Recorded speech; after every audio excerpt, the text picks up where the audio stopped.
Vous êtes sur l'émission Tout est accompli, l'émission sur laquelle je vous avais déjà prêché et annoncé l'évangile éternel de Jésus-Christ, selon les Écritures d'Apocalypse 14, le verset 6 à 7, en vous déclarant que le temps de jugement est accompli, selon l'ordre que j'ai reçu du Père. Et ceci en 2013. Comme je vous l'ai dit, car moi, c'est la vérité. Cette sortie, ce n'est pas pour vous prêcher un autre évangile, un autre message, mais c'est vous parler selon la vérité de cet évangile qui vous a été déjà prêché en 2013. Selon Matthieu 13, versets 24 à 30, et après les retraits de ces ivraires, des prophéties de l'avènement de Jésus-Christ dans moins de 10 ans, compté de 2013, et de l'avènement de la bête et de sa marque le 29 mars 2015, selon l'ordre que j'ai reçu du Père, c'est de vous apporter la lumière sur cette vérité. Car ce témoignage est vrai. Nous sommes dans le temps de jugement. Nous sommes dans le temps de jugement. Et ce témoignage est vrai. Et lorsque nous lisons dans Apocalypse 14, le verset 6 à 7, je vis un autre ange qui volait par le milieu du ciel, ayant un évangile éternel, pour l'annoncer aux habitants de la terre, à toute nation, à toute tribu, à toute langue et à tout peuple. Il disait d'une voix forte, craignez Dieu et donnez-lui gloire, car l'heure de son jugement est venue, et adorez celui qui a fait le ciel et la terre et la mer et les sources d'eau. J'ai déclaré en 2013, selon l'ordre que j'ai reçu du Père, que cette parole est accomplie. Et nous sommes dans le temps du jugement. C'est la vérité. Et l'esprit qui est derrière ce message, ça parle de l'avènement du Fils de l'homme, son apparition du ciel, son apparition du ciel. Et c'est un jour de jugement. C'est un jour de vengeance. C'est un jour de colère. C'est pourquoi dans Apocalypse 1, le verset 7, il est dit, « Voici, il vient avec le niais, et tout œil le verra, même ceux qui l'ont percé, et toutes les tribus de la terre se lamenteront à cause de lui. » Oui, amen. C'est irrévocable. C'est irrévocable. Car c'est un jour de colère, de la destruction totale de toute chair, de toutes les familles de ce monde, de tout ce qui renferme, selon les Écritures, comme je vous l'avais déjà montré. Car Dieu est dans sa parole. Et rien ne peut annuler les Écritures, car c'est le sceau de Dieu pour toutes ses œuvres.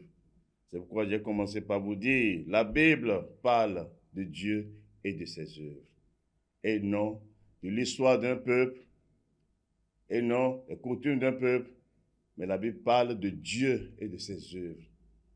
Et nous voici dans l'heure de la vérité. Et lorsque nous lisons toujours dans les Écritures, lorsque nous lisons dans 2 Thessaloniciens 1, le verset 5, c'est une preuve de jugement de Dieu, pour que vous soyez dignes du royaume de Dieu pour lequel vous souffrez. Car il est de la justice de Dieu de rendre l'affliction à ceux qui vous affligent et de vous donner à vous qui êtes affligés du repos avec nous lorsque le Seigneur Jésus apparaîtra du ciel avec les anges de sa puissance, au milieu d'une flamme de feu, pour punir ceux qui ne connaissent pas Dieu et ceux qui n'obéissent pas à l'évangile de notre Seigneur Jésus. C'est de ce qu'il s'agit. Son apparition du ciel, son avènement, son apparition du ciel, pour faire quoi? Pour punir ceux qui ne connaissent pas Dieu et ceux qui n'obéissent pas à son évangile, c'est-à-dire l'évangile de la grâce, sa mort et sa résurrection, qui est la porte du salut pour tous ceux qui croient. Et nous voici dans l'heure de la vérité. On vous a montré, selon les Écritures, depuis le commencement, c'est-à-dire depuis Genèse jusqu'à Apocalypse, il y a un seul Dieu, il y a un seul et unique Dieu qui a créé toutes choses, le créateur de toutes choses. Il n'y a pas deux dieux, il n'y a pas trois dieux. La Trinité, c'est une fausse doctrine. Les idoles, les dieux des nations de ce monde, c'est des faux dieux.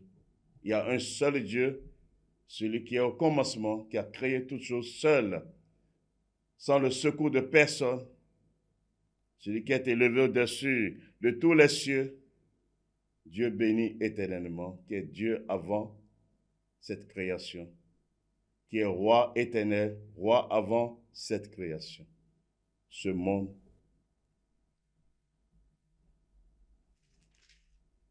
Mais lorsque nous lisons dans 1 Timothée 2, le verset 5, car il y a un seul Dieu et aussi un seul médiateur entre Dieu et les hommes, Jésus-Christ homme. Il y a un seul Dieu. Mais les Écritures ne sont pas arrêtées là. Et aussi un seul médiateur entre Dieu et les hommes, Jésus-Christ homme. Et c'est de ça que nous voulons parler, c'est-à-dire de Jésus-Christ homme, le Fils unique de Dieu, le Christ du Dieu vivant, l'agneau de Dieu. Nous voulons parler de son identité, qui il est réellement. Qui il est réellement. Lorsque nous lisons dans Jean 17, le verset 3, or, la vie éternelle, c'est qu'ils te connaissent, toi, le seul vrai Dieu, et celui que tu as envoyé, Jésus-Christ. C'est-à-dire la vie éternelle, c'est relié, résumé dans cette parole. C'est-à-dire, or la vie éternelle, c'est qu'ils te connaissent, toi, le seul vrai Dieu, en parlant du Père, et celui que tu as envoyé, Jésus-Christ, en parlant du Fils. Si quelqu'un dit qu'il connaît Dieu et qu'il a la vie sans connaître le Fils de l'homme, c'est un séducteur, c'est un menteur. C'est un menteur. Les Écritures en parlent. Et quand nous regardons toujours dans Jean 10, le verset 30, moi et le Père, nous sommes un. Moi et le Père, nous sommes un. C'est-à-dire, le Fils et le Père sont un. Le verset 31 va dire, alors les Juifs prirent de nouveau des pierres pour le lapider. Jésus leur dit, je vous ai fait voir plusieurs bonnes œuvres venant de mon Père, pour laquelle me lapidez-vous? Les Juifs lui répondirent, ce n'est point pour une bonne œuvre que nous te lapidons, mais pour un blasphème, et parce que toi, qui es un homme, tu te fais Dieu. Parce qu'en disant, moi et le Père, nous sommes un, ça veut dire, il est égal à Dieu, pour ne pas dire, c'est Dieu. C'est pourquoi il y a eu cette vive réaction. Mais les Écritures vont nous expliquer, car Dieu est dans sa parole. Ce n'est pas la réaction des Juifs qui justifie l'œuvre de Dieu, mais c'est sa parole, qui est la vérité, par laquelle il soutient toutes choses. Et sa parole.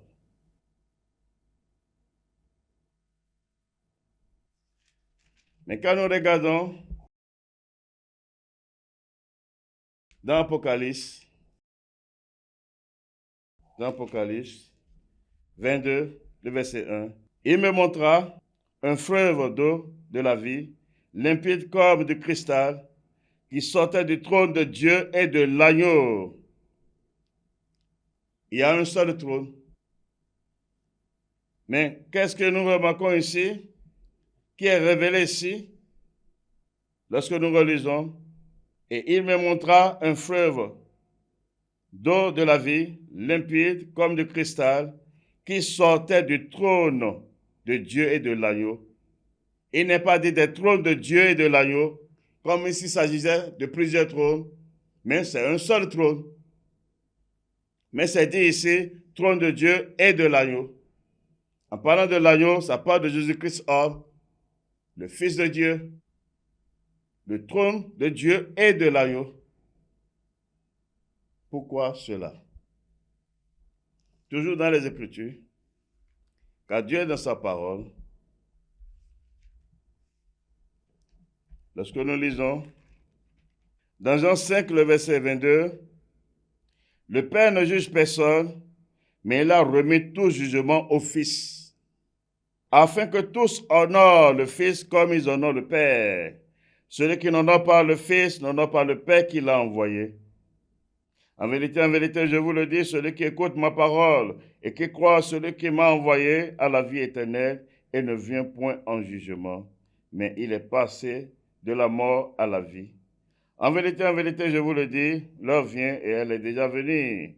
Oh, les morts entendront la voix du Fils de Dieu, et ceux qui l'auront entendu vivront.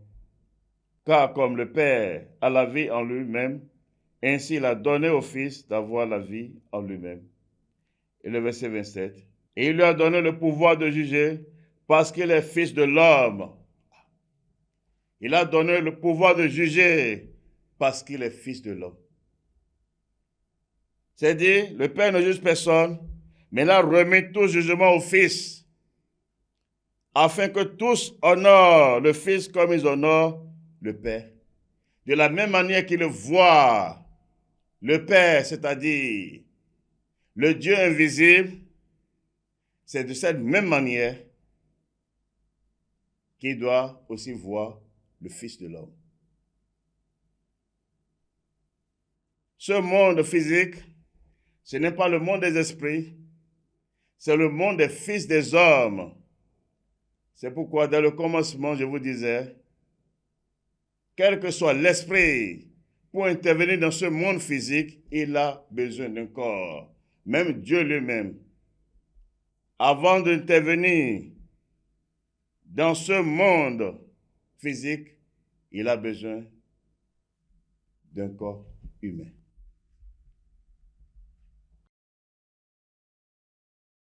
Or, qu'est-ce qui est caché derrière ceci? Le Père ne juge personne, mais il a remis tout jugement au Fils. Dieu ne se contredit pas. Dieu est dans sa parole. Après la destruction du premier monde, lorsque Dieu a ramené encore l'homme sur la terre, après le déluge, il a annoncé quelque chose. Lorsque nous lisons dans Genèse 9, le verset 1, Dieu bénit Noé et ses fils, et il leur dit, soyez féconds, multipliez et remplissez la terre. Et le verset 5, après toutes ces instructions qu'il donnait, le verset 5 maintenant, sachez-le aussi, je redemanderai le sang de vos âmes, je le redemanderai à tout animal, et je redemanderai l'âme de l'homme à l'homme qui est son frère. Et le verset 6, si quelqu'un verse le sang de l'homme, par l'homme, son sang sera versé, car Dieu a fait l'homme à son image.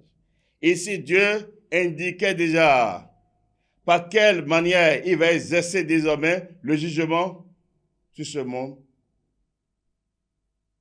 Et ce qu'il est en train d'indiquer, si quelqu'un verse le sang de l'homme, par l'homme, son sang sera versé. Il a dit, ce n'est pas un homme physique. Ça veut dire, il sera jugé par un homme. Et c'est ce que les apôtres expliquaient au jour de leur ministère. Et ça qu'ils expliquaient. Car Dieu est dans sa parole est la vérité. Lorsque nous lisons dans Actes 17, le verset 30 à 31, Dieu, sans tenir compte des temps d'ignorance, annonce maintenant à tous les hommes en tout lieu qu'ils aient à se repentir. Parce qu'il a fixé un jour où il jugera le monde selon la justice par l'homme qu'il a désigné, ce dont il a donné à tous une preuve certaine en le ressuscitant des morts. C'est ce que les apôtres sont en train d'annoncer. Dans ce monde, pour son jugement, ce n'est pas l'homme que cela sera exécuté. Mais il a indiqué, l'homme que Dieu a désigné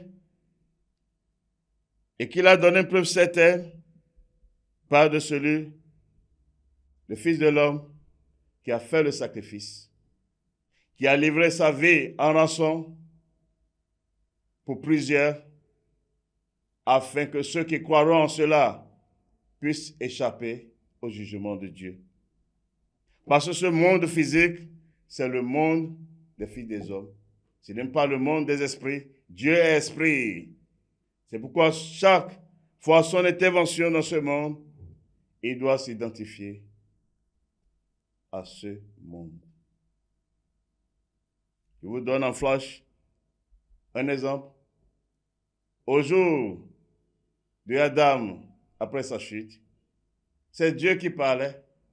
Où es-tu? Est-ce que Dieu ne sait pas là où il est? Est-ce que tu as mangé l'arbre dont je t'ai défendu de ne pas manger? Est-ce que Dieu ne savait pas qu'il a mangé? Il sait. Mais il s'est rabaissé au niveau de ce monde pour parler. C'est lui qui a fixé les limites pour chaque chose. Et c'est un mystère en lui. Mais révélé pour ceux qui ont le cœur simple pour la vie.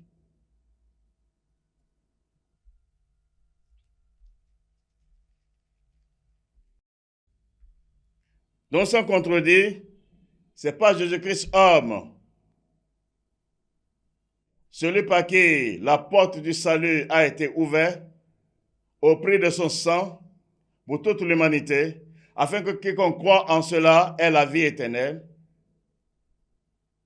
C'est par lui que le jugement de Dieu sera exécuté dans toutes ses formes, dans toute sa puissance, c'est-à-dire l'Apocalypse.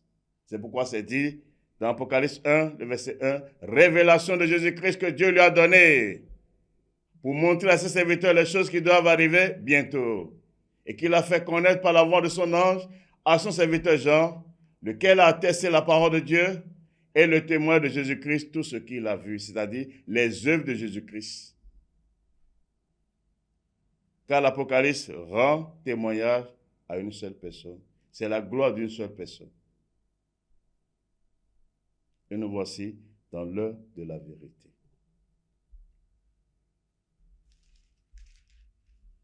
Mais nous disons, quelle est l'identité réelle du Fils de l'homme, c'est-à-dire Jésus-Christ homme? Quelle est son identité? Est-ce que deux personnes peuvent s'asseoir sur un seul trône? On dit le trône de Dieu et de l'agneau. Quel homme sur la terre peut se faire égal à Dieu? Les Écritures vont nous parler, car Dieu est dans sa parole. Et sa parole est la vérité. Sa parole est la vérité. Lorsque nous lisons, dans Jean 12, à partir du verset 35, Jésus leur dit, la lumière est encore pour un peu de temps au milieu de vous. Marchez pendant que vous avez la lumière, afin que les ténèbres ne vous surprennent point. Celui qui marche dans les ténèbres ne sait où il va. Pendant que vous avez la lumière, croyez en la lumière, afin que vous soyez des enfants de lumière. Jésus dit ces choses, puis s'en alla et se cacha loin d'eux. Le verset 37, malgré tant de miracles qu'il avait faits en leur présence, ils ne croyaient pas en lui. Afin que s'accomplisse la parole qu'Ésaïe le prophète a prononcée, Seigneur, qui a cru à notre prédication et à qui le bras du Seigneur a-t-il été révélé? aussi ne pouvait-il croire, parce qu'Ésaïe a dit encore, il a aveuglé les yeux et il a endurci le cœur, de peur qu'il ne voie des yeux, qu'il ne comprenne du cœur, qu'il ne se convertisse et que je ne les guérisse. 41, que vous allez souligner, parce que vous avez tous la Bible. Ésaïe dit ces choses lorsqu'il vit sa gloire et qu'il parla de lui.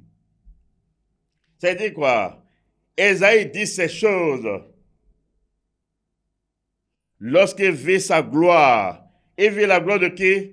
De Jésus-Christ, homme, le Fils de l'homme. Et il a vu sa gloire. Et c'est après cela qu'il a commencé par parler de lui. Car toute l'Écriture rend témoignage de lui.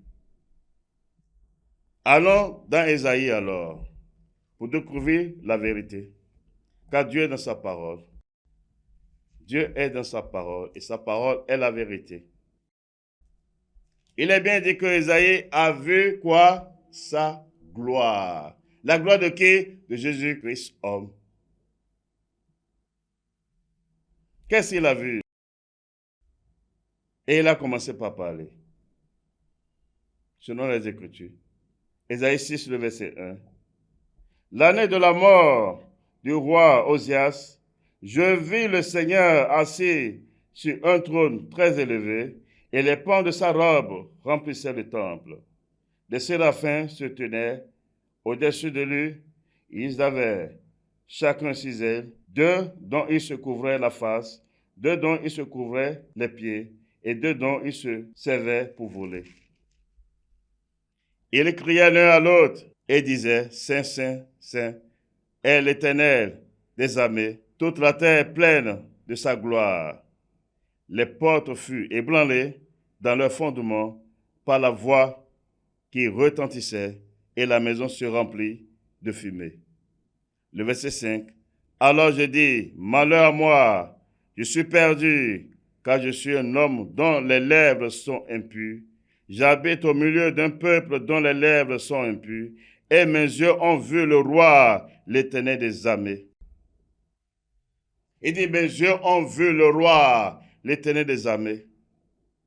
Voilà la gloire qu'il parlait, la gloire que Isaïe a vue, qui est écrite dans Jean 12, précisément dans le verset 41. Car c'est la parole de Dieu. Il a vu la gloire de Jésus, ça veut dire quoi? Celui qui est assis sur le trône, c'est le Fils de l'homme dans sa gloire. Dans sa gloire d'origine, ce qu'il est dès le commencement, ce qu'il est dès le commencement, ce qu'il est avant la fondation de ce monde. C'est ça qu'il a vu. Et c'est dit quoi? C'est après ça qu'il a commencé par parler de lui, parler de ses œuvres, ses actions, ce qu'il veut faire. Et c'est ça qu'on va voir encore. Lorsqu'il a vu sa gloire, il a prophétisé sur le peuple, comme cela est vu dans Jean. Dans Ésaïe 7, le verset 14, il va commencer par ouvrir la porte de ce mystère du Fils de l'homme. C'est pourquoi le Seigneur lui-même vous donnera un signe. Voici la jeune fille deviendra enceinte. Elle enfantera un fils et elle lui donnera le nom d'Emmanuel.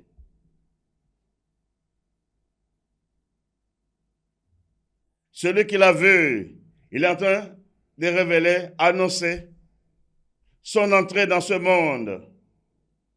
Comment il va rentrer dans ce monde pour exécuter ses plans.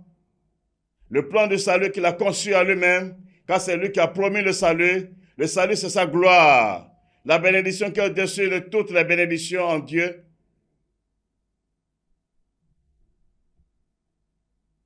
Il a commencé par annoncer. En parlant de la jeune fille, ça parle de la Vierge. Mais il dit, elle deviendra enceinte. C'est-à-dire sans la relation avec un homme. Elle enfantera un fils. Elle lui donnera le nom d'Emmanuel, c'est-à-dire Dieu avec nous. pour montrer que l'enfant là, c'est Dieu. C'est pourquoi il dit Dieu avec nous, le nom lui sera donné. Donc déjà, en annonçant son entrée dans ce monde, il doit être déjà que l'enfant là, c'est Dieu. C'est Dieu lui-même qui s'est humilié, car c'est lui qui a annoncé dès le commencement le salut, qu'il a prédit. Après la chute de l'homme dans le jardin, la postérité de la femme. La postérité de la femme. L'enfant qui naîtra d'une femme, sans aucune relation avec un homme. Mais là, on peut dire encore que ce n'est pas encore bien clair. Dieu est dans sa parole. C'est un architecte qui est en train de tracer son chemin. Lorsque nous lisons dans Isaïe 8, le verset 13, c'est l'Éternel des armées que vous devez sanctifier. C'est lui que vous devez craindre et redouter. Et il sera un sanctuaire, mais aussi une pierre d'achoppement, un rocher de scandale pour les deux maisons d'Israël, un filet et un piège pour les habitants de Jérusalem. Plusieurs trébucheront, ils tomberont et se briseront. Ils seront enlacés et pris, enveloppe cet oracle, scelle cette révélation parmi mes disciples, c'est-à-dire mes élus.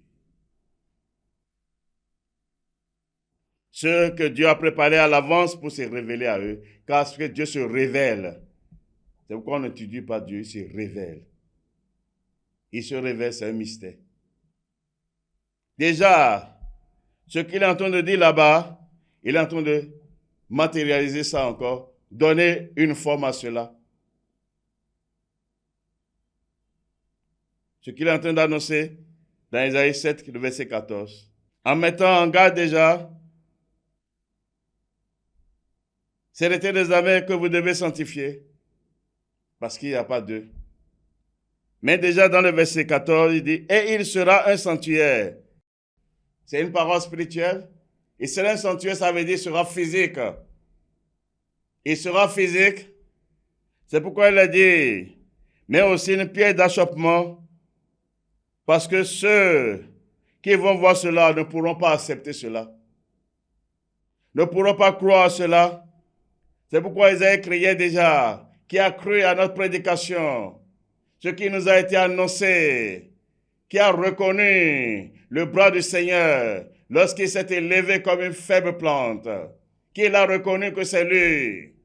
Isaïe criait déjà cela.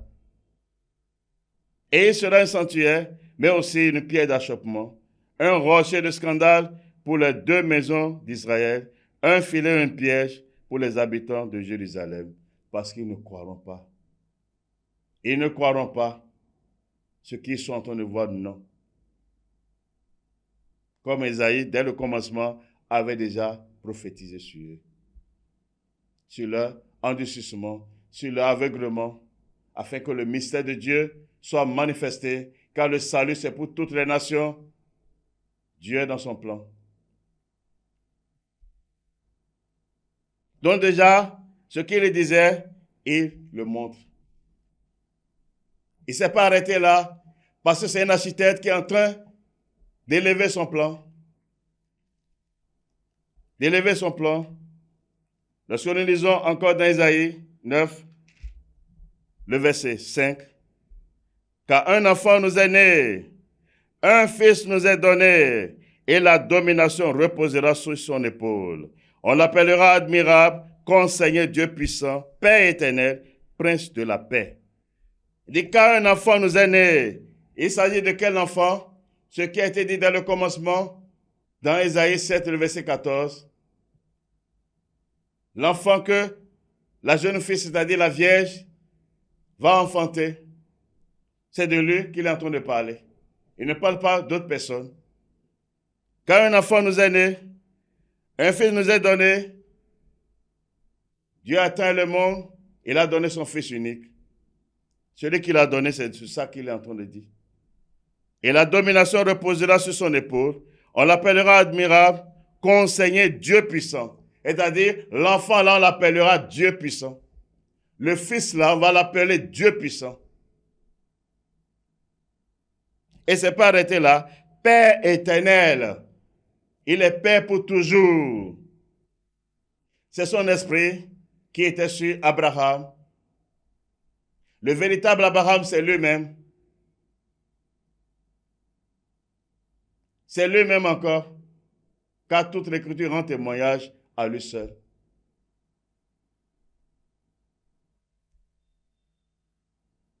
On va l'appeler Père éternel, Prince de la paix. L'enfant là, le fils là, on va l'appeler Père éternel. C'est ce qui est écrit. Toujours dans son plan, pour rendre manifeste sa volonté. Toujours dans Isaïe 35, le verset 4. Dites à ceux qui ont le cœur troublé, prenez courage, ne craignez point. Voici votre Dieu. La vengeance viendra, la rétribution de Dieu, et il viendra lui-même et vous sauvera. Alors s'ouvriront les yeux des aveugles, s'ouvriront les oreilles des sourds. Alors le boiteux sautera comme un cerf, et la langue du miel éclatera de joie.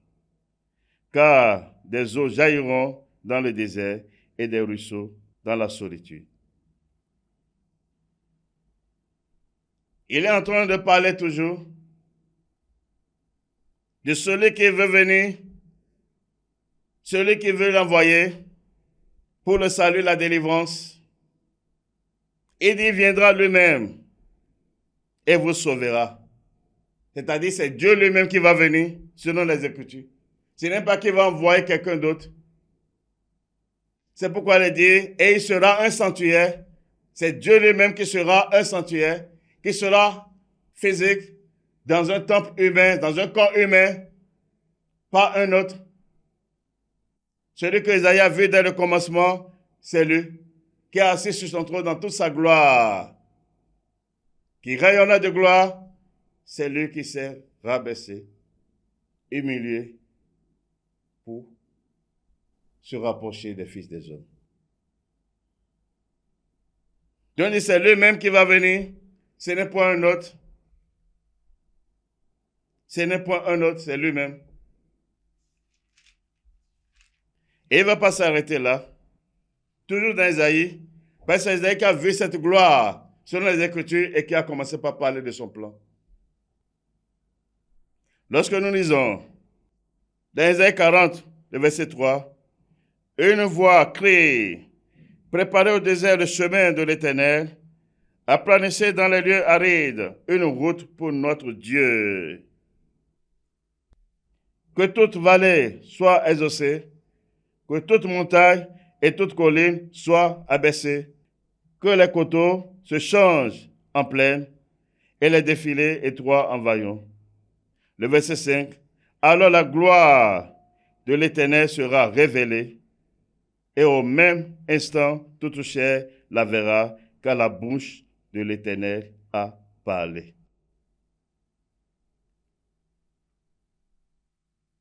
C'est-à-dire, Dieu va se manifester au milieu des filles des hommes, comme il est en train de révéler dans Isaïe, en tant qu'homme. En tant qu'homme. C'est pourquoi déjà dit préparer la route pour lui. Aplanissez dans les lieux arides une route pour notre Dieu, parce qu'il vient. Et pour bien comprendre, toujours dans le même chapitre, l'Ésaïe 40, le verset 9, monte sur une haute montagne, Sion, pour publier la bonne nouvelle, et lève avec force ta voix, Jérusalem, pour publier la bonne nouvelle. Élève ta voix, ne crains point. Dis aux villes de Juda, voici votre Dieu. Il dit, voici votre Dieu.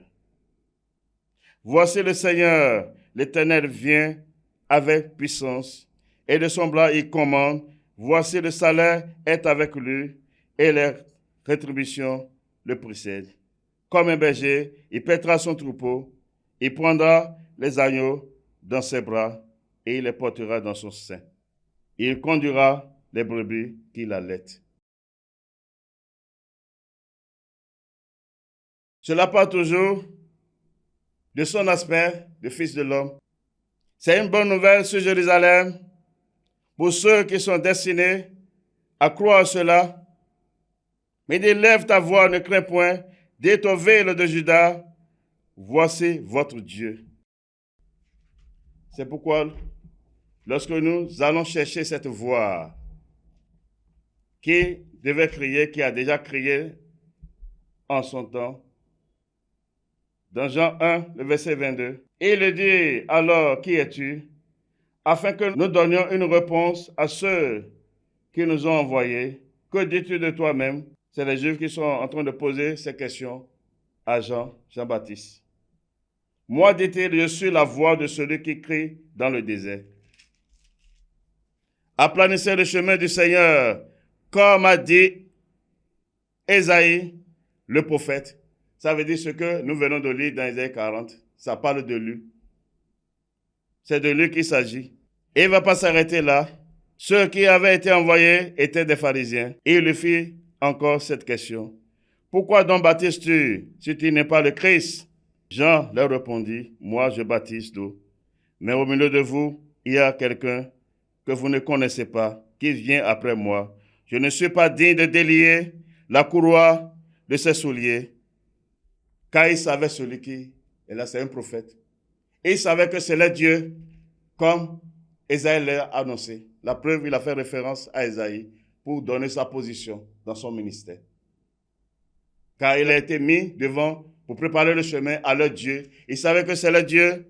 C'est pourquoi il dit qu'il n'est pas digne de délier les couloirs de ses souliers. Il ne va pas s'arrêter là. Les choses se passaient à Béthanie, au-delà du Jourdain, où Jean baptisait. Le lendemain, il vit Jésus venant à lui et il dit, voici l'agneau de Dieu qui ôte le péché du monde. Voici votre Dieu. Parce qu'on ne proclame pas Dieu comme ça, il parle en parabole. L'agneau, c'est-à-dire Dieu qui s'est fait homme. Dieu qui s'est fait homme pour s'approcher. Parce que dans son statut de Dieu, aucun fils de l'homme ne peut s'approcher de lui. Même les anges ne peuvent pas s'approcher. Ils se rabaissent, ils se diminuent. Il se diminue lui-même. Mais il ne s'est pas arrêté là, le verset 30. C'est celui dont j'ai dit, après moi, vient un homme qui m'a précédé, car il était avant moi. Il était avant moi. Après moi, là, quelqu'un doit venir. Celui qui doit venir, c'est le Dieu dont il est en train de parler. Il dit, c'est l'homme là. Comme Ésaïe a révélé. Dieu est dans sa parole. Dieu est dans sa parole.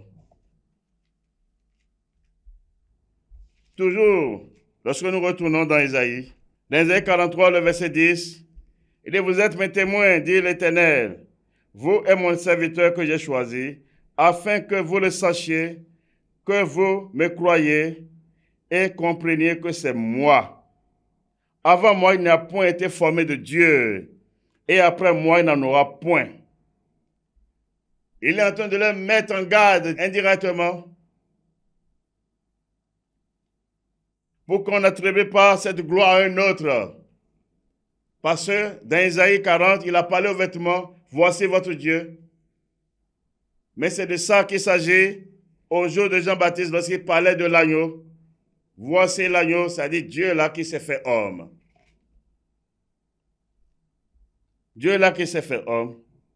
De les mettre en garde, afin que vous le sachiez, que vous me croyez et comprenez que c'est moi. Avant moi, il n'a point été formé de Dieu. Et après moi, il n'en aura point. Donc si déjà il annonçait que l'enfant là, on l'appellera Dieu Tout-Puissant, voilà, c'est Dieu ne se contredit pas, il dit, après moi, il n'en aura point. Ça veut dire, ça parle de lui-même. Il est en train d'annoncer son entrée dans ce monde en tant que fils de l'homme. Car c'est lui qui a créé toutes choses et c'est à lui que tout est soumis. Et ce mystère, il révélait déjà longtemps à l'avance à Abraham, le père de la foi, en se révélant lui, en se montrant lui comme un homme. Car dans Genèse 18, le verset 1, c'est homme qu'il a vu, c'est Dieu même qui est venu en tant qu'homme. Pour preuve, il a préparé à manger, il a mangé pour montrer, donner la preuve qu'il est homme. On ne peut pas limiter Dieu. Craignez Dieu, donnez-lui gloire. Dieu est dans sa parole. On en reviendra sur cet aspect. Avec la puissance de Dieu qui est sa parole. Donnez-les, mettez en garde. Le verset 11, c'est moi qui suis l'Éternel, c'est-à-dire le Seigneur, et hors moi, il n'y a point de sauveur. Le verset 12, c'est moi qui ai annoncé, sauvé, prédit. Ce n'est point parmi vous un Dieu étranger. Vous êtes mes témoins, dit l'Éternel, c'est moi qui suis Dieu. Je le suis dès le commencement, et nul ne dérive de ma main. J'agirai, qui s'y opposera. Dis, j'agirai, qui s'y opposera. Il s'est fait homme qui veut s'opposer. C'est ce qu'il a décidé. Pour ceux qu'il aime, c'est lui-même. C'est lui-même. Et pour avoir la pleine intelligence de ce que nous sommes en train de dire, qui est la vérité, digne d'être reçu avec crainte et tremblement pour le salut. Car en dehors de cela, il n'y a point de salut. Il n'y a point de salut. Il n'y a point de salut. Lorsque nous lisons dans Philippiens 2, le verset 5, ayez en vous les sentiments qui étaient en Jésus-Christ, lequel existait en forme de Dieu, n'a point regardé comme une proie à arracher d'être égal avec Dieu, mais s'est dépouillé lui-même, en prenant une forme de serviteur, en devenant semblable aux hommes, et ayant paru comme un simple homme, il s'est humilié lui-même, se rendant obéissant jusqu'à la mort, même jusqu'à la mort de la croix, c'est-à-dire sur le bois. Voilà la vérité. Il dit, il agira qui va s'opposer. Malheur à celui-là. Jésus-Christ, homme, c'est Dieu lui-même, le Père qui s'est fait fils, le Père qui s'est fait fils de l'homme, lui-même qui s'est fait agneau pour le salut, pour la gloire de ceux qui le craignent, parce qu'il est un Dieu humble. Il est un Dieu humble. Il a un plan derrière tout cela. C'est dans la parole. Donc c'est bien dit, ayez en vous les sentiments qui étaient en Jésus-Christ, c'est-à-dire Jésus-Christ homme, lequel, le verset 6 que vous allez souligner sur vous, lequel existant en forme de Dieu, c'est-à-dire au commencement il est Dieu. Oh, il y a un seul Dieu, il n'y a pas deux dieux. Selon les Écritures, auprès du véritable Dieu, il n'y a pas un autre Dieu. Dieu ne se contredit pas. Il y a un seul Dieu, lequel existant en forme de Dieu, n'a point regardé comme une proie à arracher d'être égal avec Dieu. Quand il prend la condition humaine, il s'identifie au Fils des hommes. La preuve, dès le commencement, c'est ça qu'il annonçait au jour d'Adam. Adam, où es-tu? Où es-tu? C'est ce qu'il disait. Il pouvait rester dans sa position de Dieu pour parler, pour l'appeler, mais c'est rabaissé comme un homme qui est en train de chercher son fils, qui est en train de courir auprès de son fils. Craignez Dieu. Craignez Dieu. Croyez à sa parole. Nous sommes dans l'heure de la vérité. Malheur à celui qui n'a pas cru en cela. Malheur à celui qui n'a pas cru en cela, car c'est là le fondement du salut et c'est encore là le fondement du jugement en ce jour. Car c'est lui qui a promis le salut et c'est lui qui s'est annoncé et qui s'est manifesté. Et c'est lui qui agit encore. Car c'est son œuvre. Car c'est son œuvre. Mais il s'est dépouillé lui-même. C'est-à-dire, il s'est dépouillé de cette gloire en prenant une forme de serviteur, en devenant semblable aux hommes et ayant paru comme un simple homme. Comme un simple homme.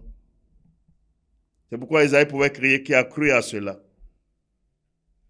C'est pourquoi vous allez voir au jour du Fils de l'homme au milieu des Juifs, au jour du Fils de l'homme au milieu des Juifs, dans Jean 8, le verset 12-9, il lui dit donc, où est ton Père? Jésus répondit, vous ne connaissez ni moi ni mon Père. Si vous me connaissez, vous connaîtrez aussi mon Père. Et dit, si vous me connaissez, vous connaîtrez aussi mon Père.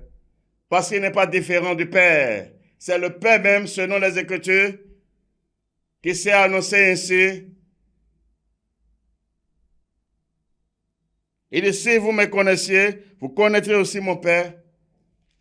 Et parmi ses disciples, il va expliquer ce qu'il est en train de dire par là. Dans Jean 14, le verset 6, Jésus lui dit, je suis le chemin, la vérité et la vie. Nul ne vient au Père que par moi. Il n'a pas dit nul n'aille au Père. Nul ne vient au Père que par moi. Ne vient. Parce que c'est le Père lui-même. Il ne va pas s'arrêter là. Il ne va pas s'arrêter là. Si vous me connaissiez, vous connaîtrez aussi mon Père. Et dès maintenant, vous le connaissez et vous l'avez vu.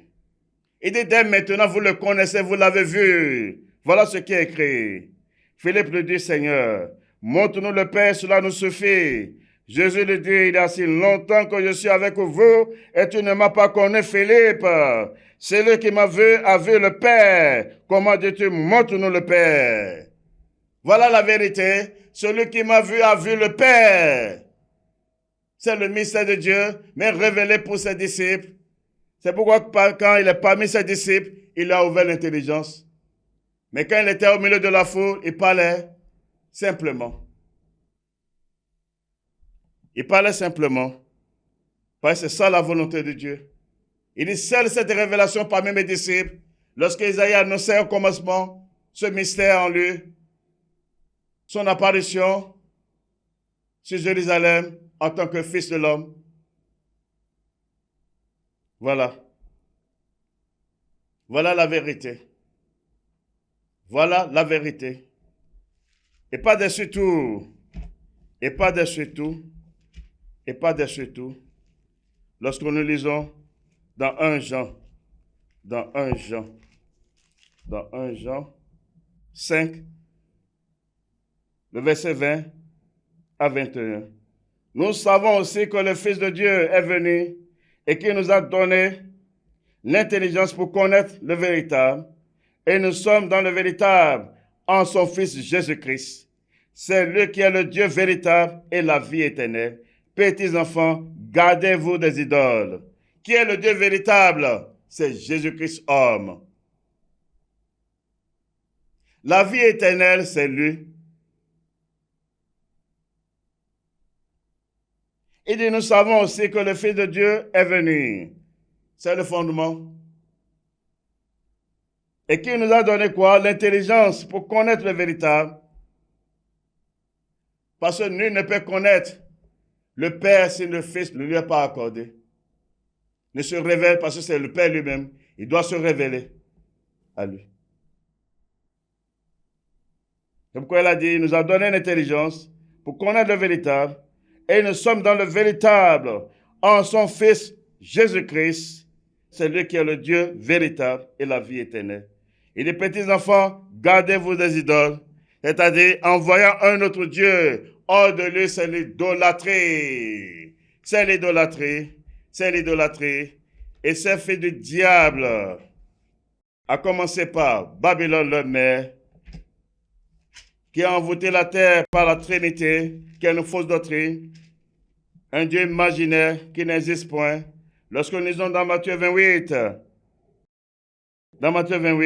le verset 9, à l'effet de toutes les nations des disciples, les baptisant au nom du Père, du Fils et du Saint-Esprit. Est-ce que là, quand il dit au nom, c'est au pluriel, c'est au singulier? Parce que c'est une seule personne. Celui qui est Père, c'est encore lui qui est Fils. Celui qui est Père, c'est lui qui est Fils, qui est encore le Saint-Esprit.